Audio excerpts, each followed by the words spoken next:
Vivekananda online classes में आपका स्वागत है।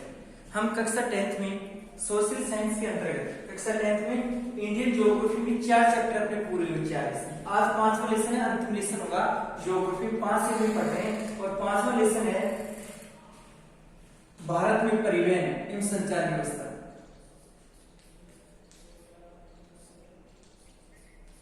भारत में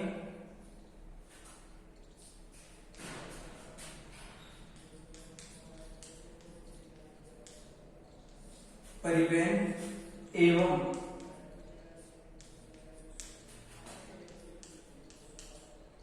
संचार व्यवस्था।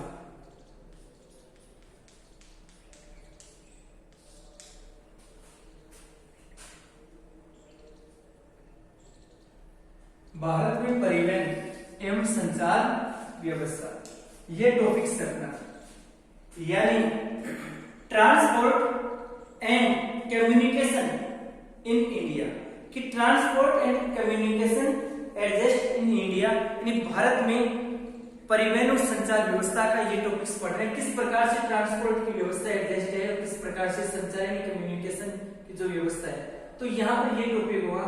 सबसे पहले अपन लेंगे इसमें से टॉपिक्स परिवहन से लेंगे। सबसे पहले अपन परिवहन यानी ट्रांसपोर्ट के बारे में अपन पढ़ेंगे कि किस प्रकार से भारत में परिवहन व्यवस्था है वो संचालित हो रही है, किस प्रकार से भारत की जो ट्रांसपोर्ट व्यवस्था है एडजस्ट है वो कैसे है, किस प्रकार से है, वो इसमें हम चैप्टर में देखेंगे।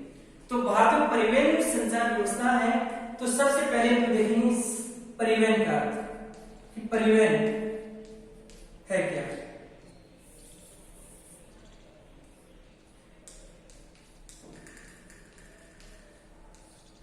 अब परिवहन हमें देखना है। परिवहन का अर्थ ये होता है एक स्थान से दूसरे स्थान पर, यानी एक स्थान से दूसरे स्थान पर लाना और ले जाना, यानी एक स्थान से दूसरे स्थान पर लाना और ले जाना परिवहन है। यानी एक स्थान से दूसरे, अब किसको लाते हैं और ले जाते हैं ये हमें देखना है। तो एक स्थान से दूसरे स्थान पर किसको लाते हैं अपन, जैसे एक तो यात्री है लोग कि यात्रियों एवं वस्तुओं को, वस्तु चीज सामान माल एक ही बात है, यात्रियों वस्तुओं को, भाई यह लोग है कि पब्लिक कोई भी सामान माल या वस्तुओं, यात्रियों और वस्तुओं को एक स्थान से दूसरे स्थान पर लाना और ले जाना परिवहन कहलाता है, ट्रांसपोर्ट कहलाता है। ट्रांसपोर्ट कहते हैं लाना और ले जाना। किसको लाएंगे, या तो यात्री या वस्तु आएंगे, उसको सब जानते हैं। तो एक स्थान से दूसरे स्थान पर यात्रियों एवं वस्तुओं को लाना और ले जाना परिवहन कहलाता है। यात्री और वस्तु को लाना और ले जाना परिवहन, एक स्थान से दूसरे स्थान, इसे ट्रांसपोर्ट या परिवहन व्यवस्था कहा जाता है। चलो ये अपना टॉपिक हो गया कि ट्रांसपोर्ट या परिवहन व्यवस्था किसे कहते हैं। तो ये अपना टॉपिक था कि ट्रांसपोर्ट या परिवहन व्यवस्था किसे कहते हैं। ट्रांसपोर्ट और परिवहन व्यवस्था अपन ने देखी कि परिवहन। अब अगला टॉपिक ये देखते हैं परिवहन के साधनों का वर्गीकरण। परिवहन के साधनों का वर्गीकरण। अब परिवहन के जो साधन है उनका वर्गीकरण किया गया है। परिवहन के साधनों का वर्गीकरण 3 भागों में बांटा गया, यानी क्लासिफिकेशन ऑफ ट्रांसपोर्ट कि परिवहन के जो साधन है उनका वर्गीकरण किया गया, यानी परिवहन के साधनों का वर्गीकरण किया गया वो 3 भागों में किया गया। तो परिवहन के साधनों को 3 भागों में डिवाइडेशन किया। परिवहन के साधनों का वर्गीकरण अपन बता रहे थे, तो परिवहन के साधनों का क्लासिफिकेशन वर्गीकरण किया गया। ट्रांसपोर्ट 3 भागों में परिवहन के साधनों को बांटा गया था। पहला स्थल परिवहन। स्थल परिवहन, स्थल परिवहन यानी धरातल पर जो परिवहन है स्थल परिवहन है, जिसको लैंड ट्रांसपोर्ट कहते हैं। लैंड ट्रांसपोर्ट यानी स्थल परिवहन। 3 भाग इसके भी 3। पहला सड़क परिवहन,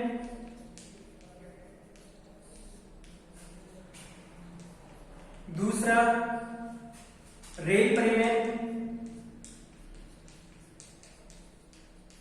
सड़क परिवहन रेल परिवहन, और तीसरा है पाइपलाइन परिवहन जो आजकल आ रहा है। तो स्थल परिवहन है उसको 3 भागों में डिवाइडेशन किया गया। स्थल परिवहन को 3 भाग, सड़क, रेल और पाइपलाइन परिवहन, यानी स्थल पर 3 होते हैं। धरातल या तो सड़क से परिवहन होगा, या जिस प्रकार से ट्रेन से जो परिवहन का पाइप या पाइपलाइन जिस प्रकार से पानी और जो खनिज तेल और प्राकृतिक जो गैस है यानी उसको एक स्थान से दूसरे स्थान पर लाने और ले जाने के इसका उपयोग किया जाए। वर्तमान में भारत में कई बार क्वेश्चन आता है, जैसे वर्तमान भारतीय मानचित्र में परिवहन का कौन सा नया साधन आया है, तो पाइपलाइन। और पाइपलाइन में जो परिवहन होता है वो खनिज तेल, प्राकृतिक गैस और पानी उसको एक स्थान से दूसरे स्थान पर होता है। तो सड़क परिवहन इनके बारे में। दूसरा आता अपना स्थल परिवहन हो गया, दूसरा जल परिवहन। अब जल परिवहन है, जल परिवहन को दो भागों में बांटा है। जैसे स्थल परिवहन को तीन पार्ट में, सड़क, रेल और पाइपलाइन परिवहन, तो ये स्थल परिवहन हो गया। अब जल परिवहन है उसके भी दो भागों में बांटा गया जल परिवहन, एक आंतरिक जल परिवहन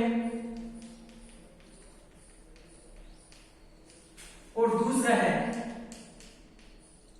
समुद्री जल परिवहन। समुद्री जल परिवहन हो जाएगा यहाँ पर, जैसे यहाँ पर भी अपन ने किया था। यानी जल परिवहन है उसको दो है, आंतरिक जल परिवहन और समुद्री जल परिवहन। आंतरिक मतलब देश में जो जल परिवहन जैसे नदियों के माध्यम से, समुद्री जल समुद्र से एक देश से दूसरे देश में जो अपन व्यापार के लिए करते हैं उसको उपयोग। आंतरिक जल परिवहन को राष्ट्रीय जल परिवहन के नाम से भी जाना जाता है कि आंतरिक जल परिवहन क्या तो यार। और तीसरा आता है वायु परिवहन।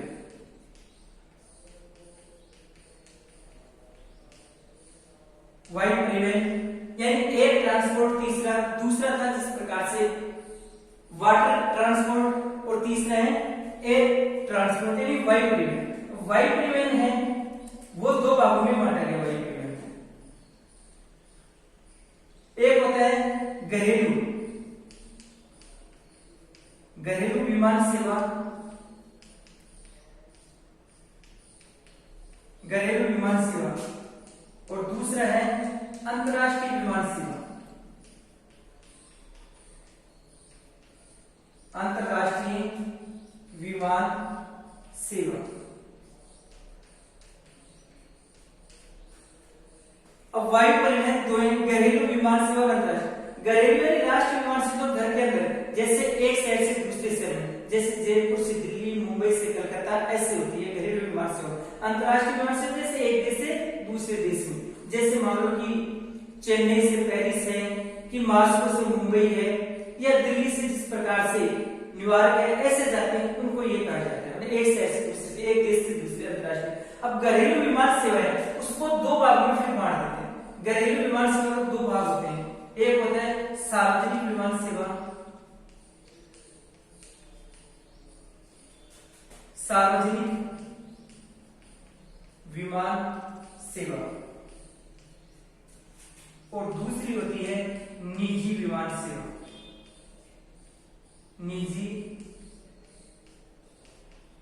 विमान सेवा। सार्वजनिक विमान सेवा और निजी विमान सेवा यानी वायु परिवहन है उसके दो पार्ट है, घरेलू विमान सेवा और फिर घरेलू विमान सेवा के दो भाग है, एक सार्वजनिक और एक निजी। सार्वजनिक एक सरकार के द्वारा संचालित, निजी जो व्यक्ति होते हैं ये, जैसे सारा वगैरह निजी में आती है। तो एक होती है सार्वजनिक विमान सेवा, एक होती है निजी विमान सेवा।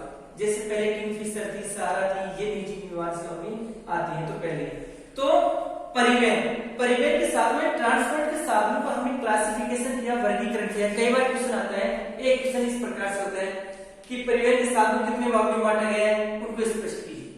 तो हमें इस प्रकार से बताएंगे तीन में, स्थल, जल और वायु परिवहन, और फिर इनके भी पार्ट है वो लिखने पड़ेंगे। एक टॉपिक ऐसा होता है, कई बार ऐसा पूछ लेते हैं स्थल परिवहन के साधनों का वर्ग। तो स्थल परिवहन है तो स्थल परिवहन में बताएंगे, स्थल परिवहन तीन है, सड़क परिवहन, रेल परिवहन और पाइपलाइन परिवहन। कभी जल परिवहन पूछे, दो है, आंतरिक जल परिवहन और समुद्री जल परिवहन। फिर वायु परिवहन पूछे तो अगर पर्टिकुलर एक पूछे कि परिवहन तो सारे आ जाएंगे, और ये पर्टिकुलर नाम पूछे केवल, तो उसी का हमें बताना है। तो परिवहन के तीन है, स्थल, जल और वायु। तो हमें पहले तो लैंड, वाटर और एयर ट्रांसपोर्ट लगा देंगे परिवहन। तो स्थल, जल और वायु। स्थल का मतलब धरातल, तो स्थल पर तीन है, सड़कें बनाई या ट्रेन से पटरी या पाइपलाइन। तो इस बस ये नाम करने परिवहन लगाए देंगे। ट्रांसपोर्ट आ गई, तो सड़क, रेल और पाइपलाइन। वैसे जल परिवहन है उसके दो पार्ट है, आंतरिक जल परिवहन और समुद्री जल, कि आंतरिक जल परिवहन होता है और समुद्री जल परिवहन। वैसे वायु परिवहन है उसके भी दो हैं, आंतरिक यानी देश में और समुद्री जल परिवहन वहां पर। और वायु परिवहन घरेलू विमान है तो घर में एक शहर से दूसरे शहर में, देश में एक होती है, एक देश के एक शहर से दूसरे देश में, उसको कहते हैं अंतरराष्ट्रीय। और घरेलू विमान से हम होते घर में, मतलब कि जिस प्रकार से तो सरकार द्वारा संचालित होती है जैसे, और एक होती है निजी विमान से, निजी जैसे सहारा है, किंगफिशर ऐसे निजी थी, तो ये होते हैं उनमें से। तो घरेलू, देश में, अंतरराष्ट्रीय। आंतरिक जलमार्ग जो भारत में जिस प्रकार देश में, तो आंतरिक हमारे देश में समुद्र तो है नहीं, तो इन नदियों के माध्यम से जैसे गंगा, ब्रह्मपुत्र, इनमें जिस प्रकार एक नदी से दूसरी नदी को परिवहन होता है। समुद्री जल परिवहन जिस प्रकार से समुद्र के माध्यम से, जिस प्रकार से जो बंदरगाहों के माध्यम से होता है। सड़क, सड़क के ऊपर होती है, रेल परिवहन होता है उसमें, और पाइपलाइन परिवहन में इनका परिवहन होता है। हमने आपको बताया कि पाइपलाइन में खनिज तेल या प्राकृतिक गैस वगैरह जो भी होता है, ये पानी को किस प्रकार से जल को एक स्थान से दूसरे स्थान पर लाया ले जाता है। तो परिवहन के साधनों का ये वर्गीकरण हमने दो चैप्टर पढ़े इसमें। भारतीय परिवहन एवं संचार व्यवस्था, तो भारतीय परिवहन एवं संचार व्यवस्था पढ़ा, तो उसका पहला टॉपिक था कि परिवहन एवं परिवहन के साधनों का वर्गीकरण। परिवहन हमने पढ़ा कि परिवहन का अर्थ ये होता है एक स्थान से दूसरे स्थान में यात्रियों और वस्तुओं को ले जाना और लाना, यात्री वस्तु वो परिवहन। और परिवहन के साधन यानी इनसे ही हमें परिवहन होता है, जो भी यात्री या वस्तु एक स्थान से दूसरे स्थान पर इनको संचालित ये होता है। तो ये परिवहन के साधनों का वर्गीकरण था। अब फिर हम इनमें से एक एक पढ़ेंगे। तो सबसे पहले परिवहन के साधनों के बारे में थोड़ा सा अपन जान लेते हैं। देखो सड़क परिवहन, एक बार अगर कभी क्वेश्चन ऐसा भी होता है जैसे भारत के सबसे एक बार तो हम देखते हैं अंतरराष्ट्रीय, एक बार तो अपन परिवहन के बारे में देखते हैं। कई बार सीधे परिवहन के रूप में ये पूछा जाता है कि परिवहन में सबसे सस्ता परिवहन का साधन कौन सा है। तो सबसे सस्ता परिवहन का साधन पूछे कभी तो जल परिवहन। जल परिवहन परिवहन का सबसे सस्ता जल परिवहन का साधन जल परिवहन है। अगर कभी ये पूछे सबसे सस्ता परिवहन, यानी परिवहन से पूछते हैं, इसमें इंडिया का नहीं पूछ रहे हैं, केवल परिवहन का। तो परिवहन का सबसे सस्ता परिवहन का साधन जल परिवहन। परिवहन में पूछे तो सबसे सस्ता है। कभी पूछे परिवहन का सबसे तीव्रतम यानी तेजी से, तीव्रतम, प्रतिष्ठित और जिस प्रकार से सबसे महंगा परिवहन का साधन कौन सा है, तो ये वायु परिवहन है। कि वायु परिवहन जिस प्रकार से मतलब तीव्र गति से भी एक स्थान से दूसरे स्थान पर जा सकते हैं इसमें से। और इसके बाद में तीव्र गति से प्रतिष्ठित और ये वायु परिवहन होता है। कई बार ये भी होता है कि जिस प्रकार से देश के दुर्गम क्षेत्रों के लिए कौन सा परिवहन का साधन उपयोग। दुर्गम क्षेत्र का मतलब दूर दराज के क्षेत्र, जैसे घने जंगल हो, मरुस्थल हो या नदियां हो, पहाड़ पर्वत हो, तो उनको पार करने के लिए वैसे न उन पर सड़क काम करेगी न उनमें जल। तो ऐसे में वायु परिवहन सबसे उपयुक्त है कि देश के दुर्गम क्षेत्रों के लिए वायु परिवहन सबसे उपयुक्त। यह तो ही परिवहन सबसे सस्ता। और पर्यावरण का पूछे, पर्यावरण के अनुकूल और सबसे सस्ता जल, सबसे तीव्र, प्रतिष्ठित और महंगा और दुर्गम क्षेत्रों के अनुकूल होगा वो वायु परिवहन होगा। और भारत में वायु परिवहन का जो राष्ट्रीयकरण किया गया था वो कब? भारत में वायु परिवहन का राष्ट्रीयकरण 1953 में किया गया। ये राष्ट्रीयकरण में राष्ट्रीय जो वायु परिवहन का राष्ट्रीयकरण 1953 में, और उसके बाद में रेल परिवहन का राष्ट्रीयकरण किया गया था 1951 में। कभी पूछे कि भारत में इनका राष्ट्रीयकरण कब किया गया, तो रेल परिवहन का राष्ट्रीयकरण 1951 है और वायु परिवहन का राष्ट्रीयकरण 1953 में। चलो ये तो परिवहन से। अब भारत से संबंधित जो टॉपिक है उसको देखते हैं। अब भारत से संबंधित जो टॉपिक है वो ये टॉपिक होगा अपना। कभी ये पूछे अपने कि भारत में परिवहन का सबसे किस परिवहन का विस्तार सर्वाधिक और सबसे महत्वपूर्ण। अगर विस्तार पूछे सबसे महत्वपूर्ण पूछे भारत में, तो भारत में सड़क परिवहन, तो भारत में होगा सड़क परिवहन। भारत में सबसे ज्यादा सड़कें हैं हमारे देश में, तो सड़क परिवहन सबसे महत्वपूर्ण है और सबसे ज्यादा विस्तार, देश का सबसे महत्वपूर्ण और विस्तार वाला परिवहन साधन सड़क परिवहन। और कभी ये पूछे कि भारत में या देश में लंबी दूरी तक सामान का परिवहन कौन सा? लंबी दूरी तक सामान और यात्रा, लंबी दूरी अगर पूछे कभी भी तो रेल परिवहन होगा। लंबी दूरी तक और सामान का परिवहन करता है वो रेल परिवहन करता है। लंबी दूरी तक सामान का परिवहन के लिए सबसे उपयुक्त लंबी दूरी तक ये होता है उसमें से। फिर कभी ये पूछे अपने से कि हमारे देश में जो नदियों से परिवहन होता है उसको राष्ट्रीय आंतरिक जल परिवहन भी कहते हैं। और जो बंदरगाहों के माध्यम से परिवहन इससे होगा ही होगा। और वायु परिवहन में से बने देख लिया, देश में दुर्गम क्षेत्रों के लिए उपयुक्त पूछे दुर्गम क्षेत्रों के लिए पूछे तो दुर्गम क्षेत्रों के लिए ये है कि दुर्गम क्षेत्रों के लिए कौन सा रहता है। अब इनसे संबंधित ही कुछ टॉपिक्स हैं।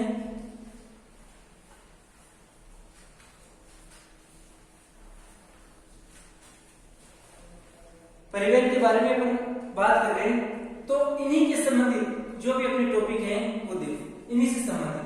कभी महानगर भी पूछते हैं, क्योंकि अगर टॉपिक आएगा प्लेन महानगर तो महानगर से देश में महानगर 4 है।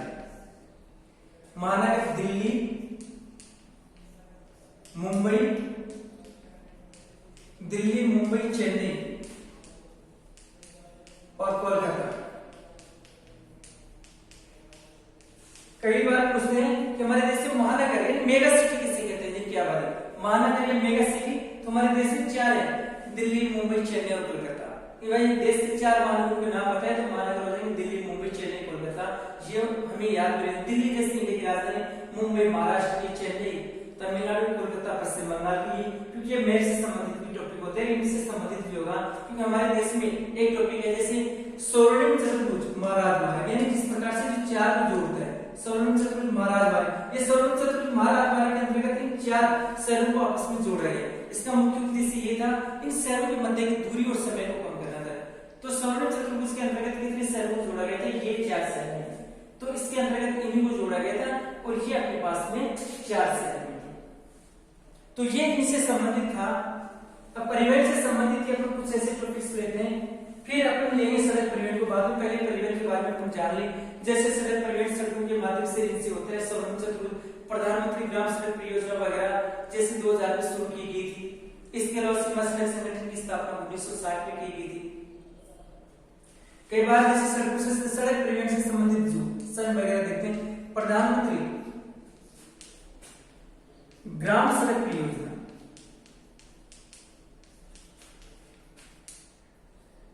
ग्राम सड़क परियोजना सड़क परिवहन से संबंधित है। तो प्रधानमंत्री ग्राम सड़क परियोजना दिसंबर 2000 में शुरू की, दिसंबर 2000 ईस्वी, दिसंबर 2000। ये उसका मुख्य उद्देश्य भी था कि गांव को शहरों से, यानी गांव को कस्बों या छोटे शहर जो होते हैं उनको पक्की सड़कों के माध्यम से जोड़ने, गांव को इस प्रकार से जोड़ना था।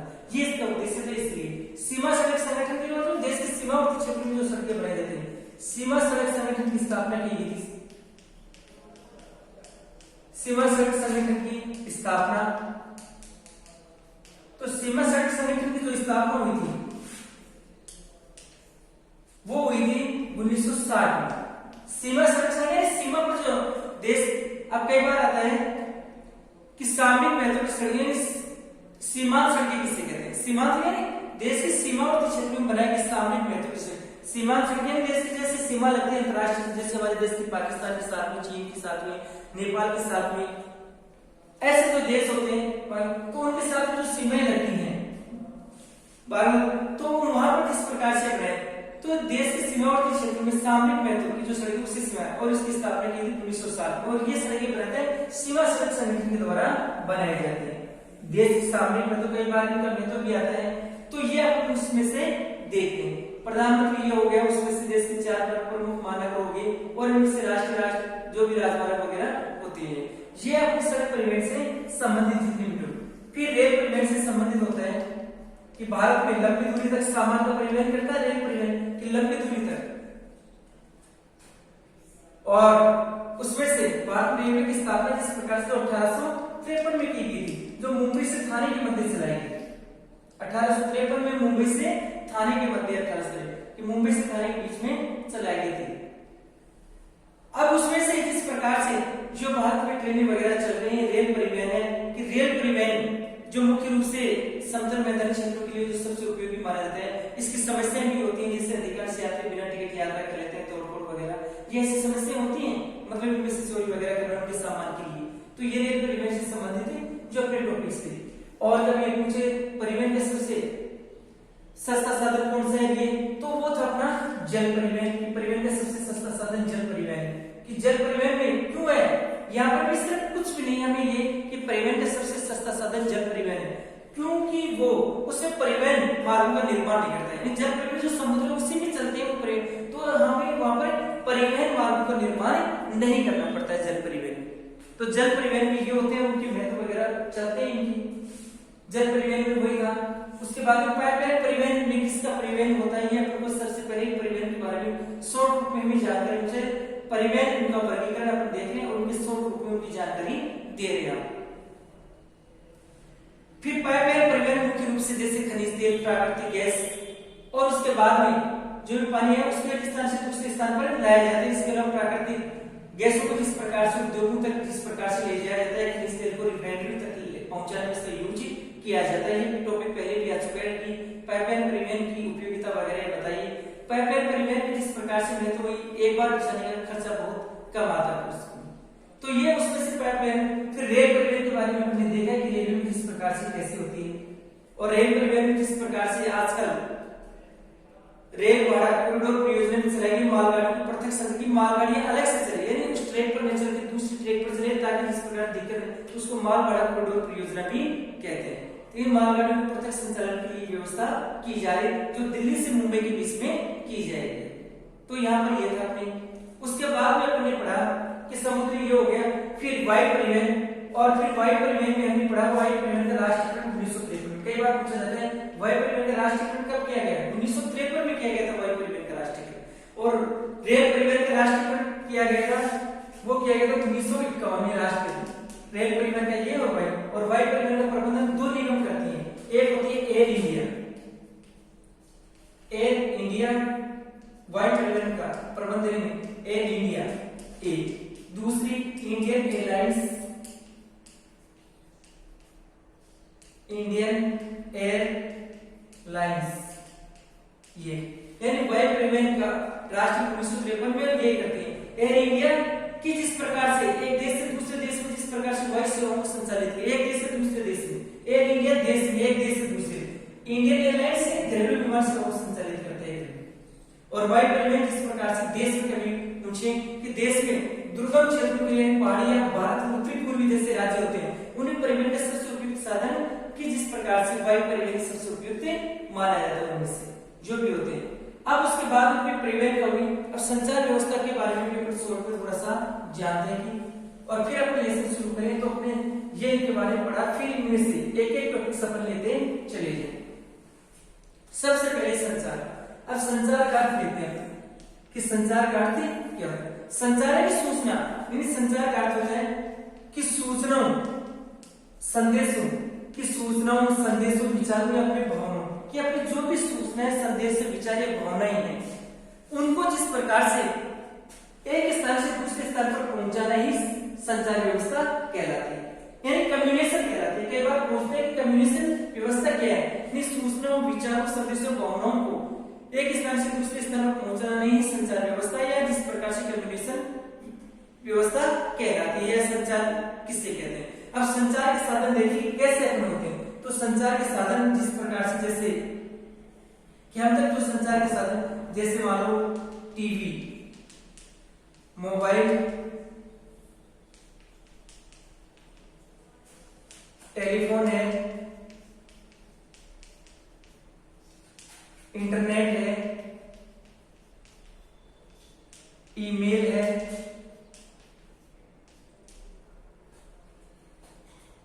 डाकघर है, तो ये संचार के साधन है अपने। अब संचार किसी सूचना के एक स्थान से सूचना संदेश विचार और भावनाओं को एक स्थान से दूसरे स्थान पर पहुंचाने संचार है। अब कई बार एक कुछ संचार के साधन, तो संचार के साधन हम तक सूचना कैसे आती है, या तो डाकघर के माध्यम से पत्र होते हैं। डाकघर जो भारत का प्राचीन सूचना तंत्र कहलाता है, भारत में सबसे प्राचीन जो सूचना तंत्र कहलाता है वो डाकघर कहलाता है। तो भारत में सूचना जैसे डाकघर, टीवी या तो मोबाइल के माध्यम से, टेलीफोन जो घर में होता है, टेलीफोन एक मोबाइल और टेलीफोन में सिर्फ इतना है कि टेलीफोन एक जगह स्थित होता है और मोबाइल को अपन कहीं भी ले जा सकते हैं। मोबाइल है, टेलीफोन है, टीवी है, और आजकल वर्तमान में इंटरनेट भी चल रहा है और ईमेल के माध्यम से भी एक स्थान से दूसरे स्थान पर सूचनाएं पहुंचे जो ऑफिस कार्यालय जो ईमेल करते हैं, और इंटरनेट वगैरह भी है। ये इंटरनेट का जो टॉपिक है वो 2 साल तक लगातार आया है कि इंटरनेट की उपयोगिता लाभ होते हैं। इंटरनेट के माध्यम से हम सूचना के स्थान से दूसरे स्थान पर बहुत तेजी से भेज सकते हैं और कोई भी मूवी या फिल्म वगैरह जो भी अपन होते हैं बातचीत भी कर सकते हैं, वीडियो कॉलिंग भी कर सकते हैं इनके माध्यम से।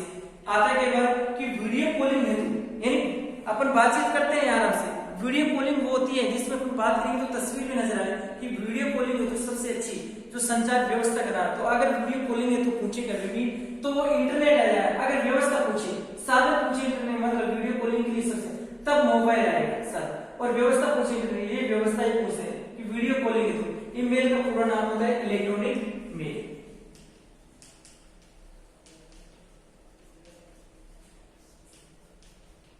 इलेक्ट्रॉनिक मेल होता है इसका पूरा नाम। तो टीवी, मोबाइल, टेलीफोन वगैरह कभी पूछते कि आधुनिक संचार के साथ, तो आधुनिक संचार के साधन मोबाइल, मोबाइल के बाद में इंटरनेट कि मोबाइल है, टेलीफोन है कि मोबाइल, टेलीफोन और इंटरनेट ये आधुनिक मोबाइल के साधन माने जाते, मतलब आधुनिक संचार के साधन कभी पूछें तो ये माने जाते हैं। एक होता है कि टेलीफोन का आविष्कार किसने किया था? 1876 में ग्राहम बेल ने किया था। Graham Bell 1876। अब संचार व्यवस्था के बारे में बताया आपको, तुमको पता होना चाहिए कि संचार व्यवस्था फिर एक के बारे में पढ़ लेंगे कि सूचना प्रसारण और भावना एक स्थान से दूसरे स्थान पर, और संचार के साधन ये है टीवी, मोबाइल, टेलीफोन, रेडियो वगैरह ये डाक आपने पढ़ लिया उनमें से। ईमेल का पूरा नाम पढ़ा है इलेक्ट्रॉनिक मेल होती है। टेलीफोन का आविष्कार 1876 में किया, किसने? ग्राहम बेल ने किया।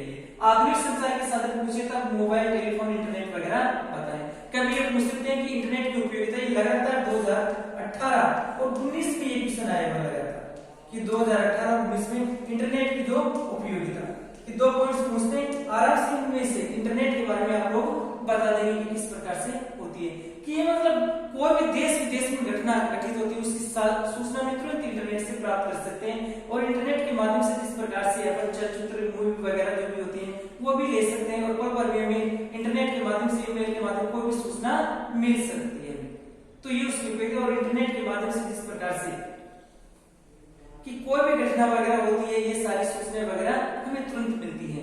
तो जहां पर नेट नहीं होगा वहां पर क्या होगा? तो ये सारी है कि भारतीय परिवहन और संचार व्यवस्था का टॉपिक अपन ने शुरू किया। सबसे पहले परिवहन के बारे में जाना लेना और सूचना वगैरह और संचार व्यवस्था परिवहन के साधन को बढ़ी। फिर हमने संचार व्यवस्था के बारे में पूछा और संचार व्यवस्था के बारे में देखा ये संचार है, और उनमें से महत्वपूर्ण जो उनके बारे में एक बार शॉर्ट करवाएं, फिर एक एक करेंगे। सबसे पहले अपन सड़क परिवहन के बारे में पढ़ेंगे कि सड़क परिवहन की भारत में जिस प्रकार से, फिर सड़क परिवहन के जो पार्ट वगैरह होते हैं, फिर रेल परिवहन, पाइपलाइन परिवहन, सबके बारे में पढ़ते हुए चले जाएंगे।